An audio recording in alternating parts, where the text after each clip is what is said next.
नमस्कार दोस्तों, आज के इस वीडियो में हम भारतीय संसद भवन के संरचना के बारे में बात करेंगे कि भारतीय संसद भवन की जो संरचना है वास्तविक रूप से भारत की किस मंदिर से प्रभावित थी या प्रेरित थी। हम ये जरूर जानते हैं कि भारतीय संसद भवन के जो मेन वास्तुकार थे वो Edwin Lutyens and Herbert waker थे। लुटियंस और वेकर भारतीय संसद भवन के वास्तुकार हैं। ये संसद भवन 1921 से 1927 के बीच में बनकर तैयार हुआ था, लेकिन वास्तविक रूप से भारतीय संसद भवन की संरचना का जो प्रेरणा है वो भारत के जो मध्य प्रदेश में मुरैना में स्थित एक मंदिर है, 64 योगिनी की मंदिर।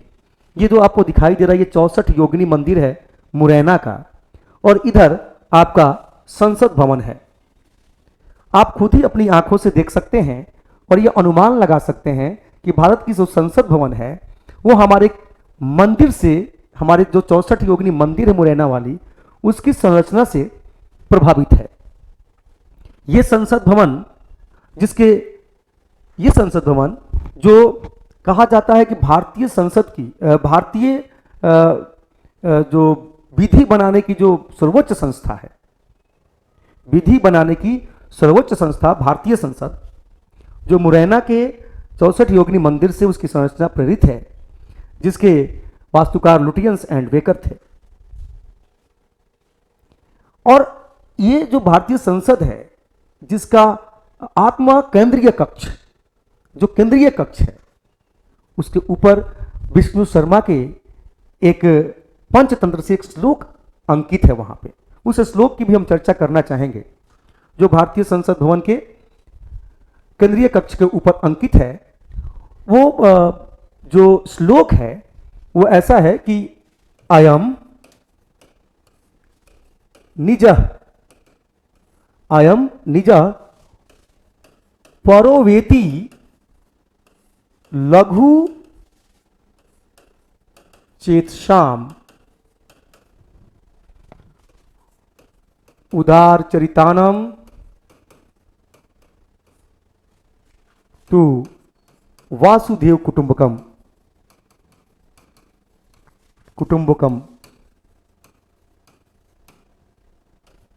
अयम निजः परोवेति लघु चेतसाम उदार चरितानाम तु वासुदेव कुटुंबकम, अर्थात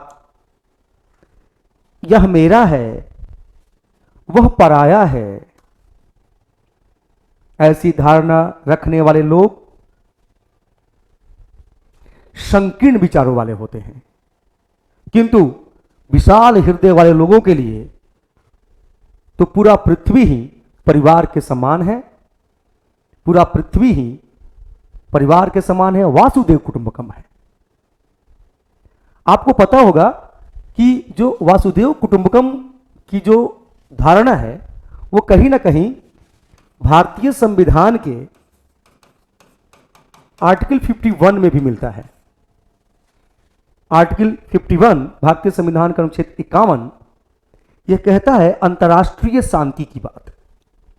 जब अंतर्राष्ट्रीय शांति की बात करते हैं, पूरे विश्व में जब आप शांति का संदेश देना चाहते हैं, जब भारत कहता है कि भारत विश्व को बुद्ध दिया है, युद्ध नहीं, वो बिल्कुल उसकी आत्मा में, उसकी भारतीय संविधान के 51 में ये चीजें भी हैं। और हमारी जो सांस्कृतिक विचार है वासुदेव कुटुंबकम, जो ऋग्वेद से भी प्रेरित श्लोक है वासुदेव कुटुंबकम, ऐसा श्लोक जो भारतीय संसद के केंद्रीय कक्ष के ऊपर अंकित है। विशाल हृदय वालों के लिए तो भैया पूरा संसार ही परिवार के सम्मान है, परिवार जैसा है, ऐसा देश है अपना। हम लोग बहुत कल्चरल स्ट्रांग हैं। हम देश की युवाओं से यह भी आह्वान करते हैं कि भारत के इतिहास को ठीक से पढ़ें, जानें। और ये जो 64 योगिनी मंदिर देख रहे हैं, ये एक राजा हुए कच्छपगत वंश के। कच्छपत वंश के जो राजा थे देवपाल, उन्होंने इसे 1323 ईस्वी में बनवाया था। 64 योगिनी मंदिर को, मुरैना वाले 64 योगिनी मंदिर से जो भारतीय संसद की संरचना प्रेरित है। आप ठीक से संरचना को देखें 64 योगिनी मंदिर के, आपको बिल्कुल कोई डाउट नहीं होगा संरचना देखकर कि भारतीय संसद भवन निश्चित रूप से इसी मंदिर से प्रभावित है। और ये इस पर सवाल यूनियन पब्लिक सर्विस कमीशन ने पूछा है 2021 में, इससे प्रेरित होकर। हम समझते हैं कि हम न कच्छपगत वंश को जानते हैं, न देवपाल को जानते हैं, और लेकिन लुटियंस को जानते हैं, हम वेकर को जानते हैं, लेकिन हम लोग को कई वर्ष लग जाते हैं ये जानने में कि भारतीय संसद भवन की जो संरचना है वास्तविक रूप से किस मंदिर से प्रभावित थी। तो मुरैना का 64 योगिनी मंदिर आपके फोटो में भी दिखाई दे रहा है, खंडहर जैसा कुछ दिखाई दे रहा है, खंडहर जैसा। लेकिन इतना आपका वास्तुकला, प्राचीन काल का इतना वास्तुकला आपका यथेष्ट था, श्रेष्ठ था कि कई संस्कृतियां भारत में आई, अपनी संस्कृतियां लोग थोपने का भी प्रयास किया और हमारी संस्कृतियों पे मिट्टी डालने का भी प्रयास किया, लेकिन बहुत दफन नहीं कर पाए। कोई आए बोला कि भैया तुम लैटिन सीख लो, किसी ने आया और कहा भैया तुम उर्दू सीख लो, तुम फारसी सीख लो, हम सब सीखते चले गए। सबने आए और अपना राजभाषा फारसी बना दिया, किसी ने उर्दू बना दिया, किसी ने कुछ, किसी ने कुछ। अंग्रेज आए तो बोले कि भैया तुम अंग्रेजी सीख लो, हम वो भी सीख लिए। यही तो वासुदेव कुटुंबकम है। हम विश्व की सभी संस्कृतियों को एक्सेप्ट करते चले गए, लेकिन इसका मतलब यह नहीं था कि हमारी प्राचीन संस्कृतियां यूं यूं खंडहर की तरह हो जाएं और हमें खोद के निकालने से भी पता ना चले और उस पर विवाद हो जाए। आपको एक बात पता होना चाहिए दोस्तों कि मान लीजिए कि एक पत्थर है, ठीक है, एक पत्थर, एक पल के लिए आप इसे पत्थर मान लीजिए, पत्थर मान लीजिए। दूर से आप देख रहे हैं ये पत्थर जैसा दिखाई दे रहा है, चाहे चलिए फोटो में भी देख लीजिए आप, ये आपको एक पत्थर दिखाई दे रहा है। आपको यहां पे दूर से आपको भी पत्थर लग रहा है, हमको भी पत्थर लग रहा है, लेकिन कुछ लोग इस पे टीका करना शुरू कर दिए, जल ढारना शुरू कर दिए, तो कुछ ही दिनों में ये पत्थर भगवान का रूप धारण कर लिया और लोग इसे भगवान मान लिए। अब आप हमको बताइए कि हम भी पत्थर मानते हैं, आप भी पत्थर मानते हैं, लेकिन इसमें पूजा पाठ होने की वजह से यह भगवान का रूप धारण कर लेता है। जब यह भगवान का रूप धारण कर लेता है, जब हम तीसरे व्यक्ति से पूछेंगे कि बताओ ये वास्तविक रूप से क्या है, तो लोग इसे पत्थर ही कहेंगे।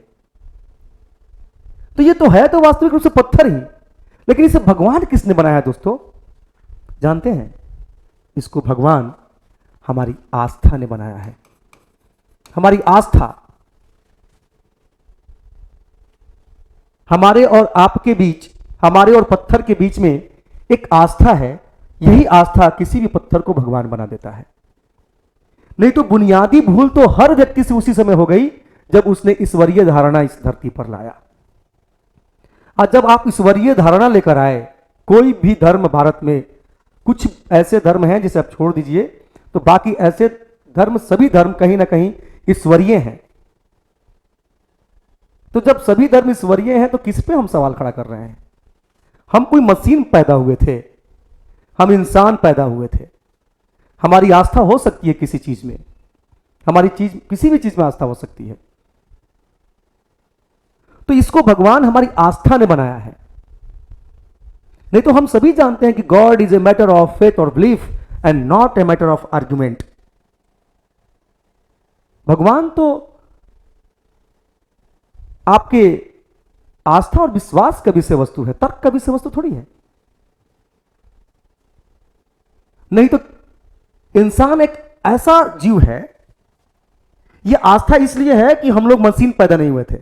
हम लोग के पास भाव है। लोग कहते हैं कि आप भावनाओं में बह गए। हम इंसान थे, भावनाओं में बह गए। हम मशीन होते तो भावनाओं में नहीं बहते। हम मशीन होते तो भावनाओं में नहीं बहते। आप हमको अच्छी सीख दे रहे हैं कि भैया थोड़ा भावनाओं पर नियंत्रण कीजिए, हम करेंगे। हम रोबोट्स नहीं बन सकते। आजकल इंसान को हम लोग मशीन बनाने में लगे हुए हैं, रोबोट्स बनाने में लगे हुए हैं। भारत को हमेशा ध्यान रखना इमोशन से जीता गया है, एग्रेशन से नहीं। भारत हमेशा इमोशन में हारा है, एग्रेशन से नहीं। आंख दिखाने वाले लोग, आंख दिखा के बात करने वाले लोगों का तो भारत ने हमेशा से आंख निकाल लिया है, लेकिन गले लगने वाले को गले लगाया है और वो गले लगने वाले लोगों ने पीठ में छुरा घोंपा है। भारत उससे हारा है। भारत आपसी वैमनस्य की वजह से हारा है। लेकिन इसकी जो विचार है, भारत की जो आइडियोलॉजी है, ये तो यथेष्ट है वासुदेव कुटुंबकम की। जानते हैं ऋग्वेद के पहले ही श्लोक कहता है मनुर्भवः, मनुर्भवः, मानव बनो। एक बात बताओ भाई, आपको इसने ये कहा कि तुम मुस्लिम बनो, तुम सिख बनो, तुम ईसाई बनो, तुम पारसी बनो? तुमको आपकी संस्कृति ने क्या सीख दिया? तुम मानव बनो, मानव बनो। जो कल्चर, जो संस्कृति ये कहता है कि आप मानव बनो, उसमें जो ये विकृति आई वो कैसे आई? तो हम विकृतियों को खत्म करें, संस्कृतियों को एक्सेप्ट करें, संस्कृतियों को सामने लाएं और विकृतियों को दूर करें। हमने विकृति को ही भारत का संस्कृति मान लिया और भारत की जो मेन संस्कृति ही थी उस पर हम सदियों तक मिट्टी डालते रहे, मिट्टी डालते रहे, मिट्टी डालते रहे और बारी आए हमारी विकृतियों का प्रचार प्रसार करते रहे। नहीं, वो लोग जो ये सिखाया कि भाई पृथ्वी जो है ना, पृथ्वी जो है केंद्र में है और पृथ्वी का चक्कर सूर्य लगा रहा है ना। बाहरी लोग आए और ये बताया भारत को। एक ने कहा कि पृथ्वी चपटी है, इन लोगों ने भारत को आके विज्ञान सिखा रहे थे। हम इसलिए भाई बता रहे हैं कि मुरैना की जो मंदिर है 64 योगिनी मंदिर, एक ये बात नहीं, हम एक चीज ये नहीं, हम हमारे देश में हमारी संस्कृति, हम सभी परंपराओं को, सभी का सम्मान किए हैं, हम सभी लोगों ने किया। और किसी में कोई कहता है कि पत्थर को पूजता है, कोई कहता है कि मंदिर को पूजता है, कोई कहता है कि मस्जिद में अजान करता है। वो सबका वो आस्था है, उस सबका एक दूसरे की आस्था का सम्मान होना चाहिए। हम इंसान हैं तभी तो किसी में आस्था प्रकट कर पाते हैं, नहीं तो मनुष्य तो किसी भी भगवान को कटघरे में खड़ा कर सकता है भाई साहब। हम भगवान को 3 ही चीज मानते हैं। एक तो सृजनशील मानते हैं कि वो सृजनशील है, वो त्रिकालदर्शी है, आगे पीछे ऊपर नीचे सब जगह देख सकता है, वो सर्वशक्तिमान है। लेकिन मैं पूछूं भगवान से कि आपका भगवान क्या इतना बड़ा पत्थर बना सकता है जो उससे खुद न उठे? तो अगर आप हां में जवाब दिए कि हां बना सकता है, तो उसकी एक चीज खंडित हो जाएगी, उसकी जो सृजनात्मक शक्ति है वो तो खंडित नहीं होगी, लेकिन वो खुद उठा नहीं पाएगा। इस कारण से सर्वशक्तिमान होने की जो धारणा है वो खंडित हो जाएगी। अगर नहीं बना पाता है तो सृजनशील होने की धारणा खंडित हो जाएगी। अरे हम वो मनुष्य हैं कि भगवान को भी फंसा देंगे। तो मेन बात ले देके आस्था पे खत्म हो जाती है कि हम इंसान में जन्म लिए भाई साहब, मशीन नहीं है, हम भावनाओं में बह सकते हैं, हमारी आस्था है ना। हम ये जरूर देखें कि आस्था की प्रकाष्ठा में हम अंधे ना हो जाएं, बस इस बात का ध्यान रखना है। हमारा देश जो सदैव वासुदेव कुटुंबकम की बात करता है, मानव बनने की बात करता है, विश्व शांति की बात करता है, विश्व को बुद्ध दे रहा है, उस देश में अशांति का माहौल और तनाव का माहौल निश्चित रूप से भारतीय संस्कृति के नेचर के विपरीत है, प्रकृति के विपरीत है। और इस प्रकृति के विपरीत विकृति को समझें और संस्कृति को अपनाएं, जिस संस्कृति में नितांत नितांत नितांत शांति की धारणा की बात की गई है दोस्तों, ठीक है। और हम जानते हैं कि आप अपनी संस्कृति को बिल्कुल पहचानेंगे और शांति की धारणा को आगे बढ़ाएंगे और पूरा विश्व में शांति का प्रचार और प्रसार करेंगे और अपने देश को बचाएंगे, ठीक है। धन्यवाद, थैंक यू।